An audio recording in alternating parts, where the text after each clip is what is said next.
So this is the Xperia Z3, the latest flagship smartphone from Sony. This is a product that we will introduce at IFA on September the 3rd, coming to market across the world shortly thereafter.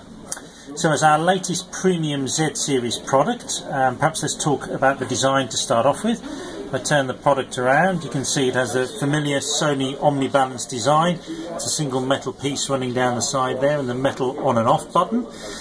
It's slimmer than the previous Z products, and it's also 10 kilograms lighter than the previous, so 10 kilograms, beg your pardon, 10 grams lighter than the Xperia Z2. So it's a slimmer, lighter product, but with the still with the 5.2-inch screen, and it's still waterproof. So it's IP65 and 68 certified. That's the highest rated smartphone for waterproofing on the market.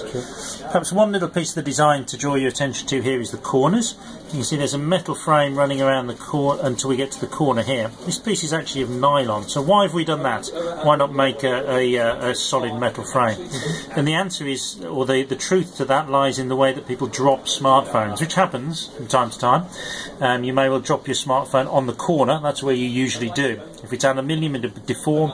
Here, by using the nylon material, it won't deform and it'll keep your smartphone looking better longer. So this is all about giving you security for dropping the device. So that's the design of the product. Perhaps the next important thing to talk about is the battery life, something that's important for everybody who uses a smartphone.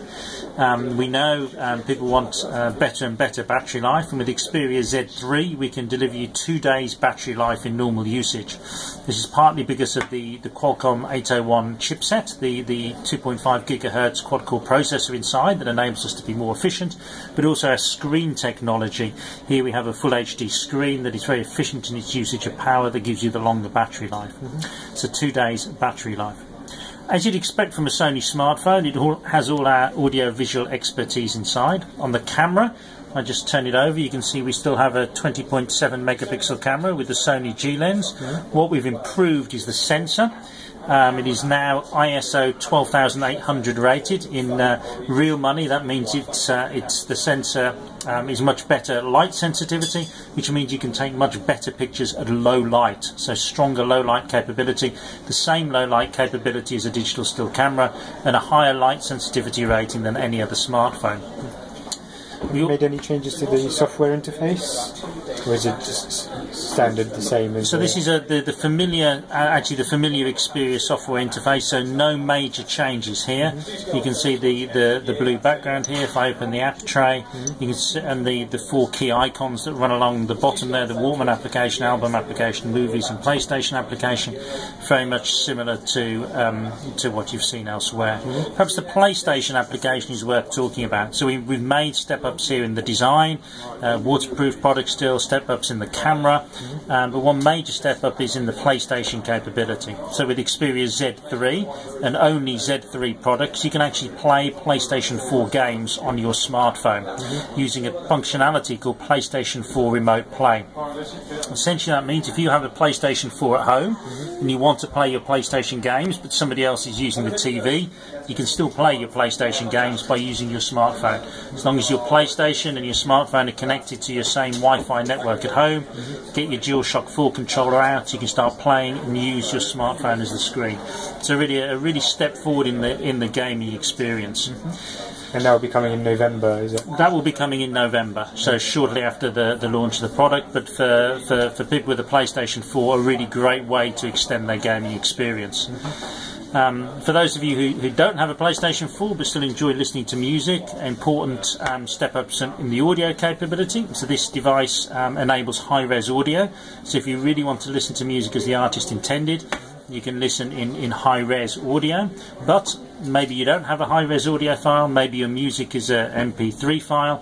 We have on here an operating engine called DSEEHX that will enhance your existing audio files to near high-res capability, so you can really listen very strongly. Is that just through the Walkman app that you activate there? Correct, that's through the Walkman application. So I think if I go in here,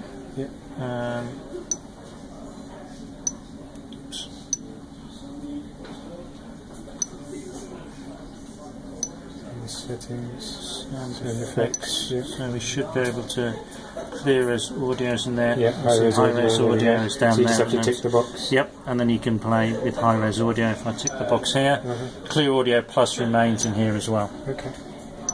Perfect. So this is coming out when? In October? So this will come in the beginning of October. So you'll see Xperia Z3 in the beginning of October. This is the Z3 with the 5.2-inch screen. It does have another version, Z3 Compact, that actually comes with a 4.6-inch screen. I can put them side by side so you can see them together. There we go. That's the Z3 Compact. You can see a smaller form factor, 4.6-inch screen. But all of the experiences that we just talked about on the Z3, the PlayStation gaming, the waterproofing, the battery capability, the audio capability, the new camera capability, all are also available on the Z3 Compact. So really it's up to you which form factor you can choose. Sure, so the only thing that's really different is just it's got the smaller screen. Exactly. It's a 4.6-inch screen and it's as a consequence it's a little bit smaller. Perfect, thank you.